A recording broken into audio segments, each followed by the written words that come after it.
Azərbaycan ərazisində noyabrın 3-nə gözlənilən hava proqnozu açıqlanıb. Oxu Az xəbər verir ki, bu barədə Milli Hidrometeorologiya Xidməti məlumat yayıb.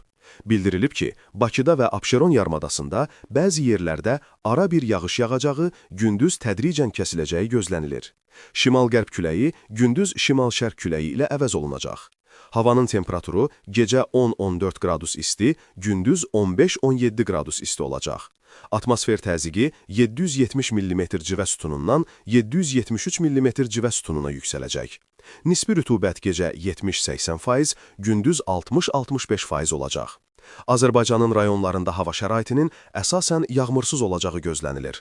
Lakin gündüz bəzi yerlərdə qısa müddətli yağış yağacağı, şimşək çaxacağı ehtimalı var.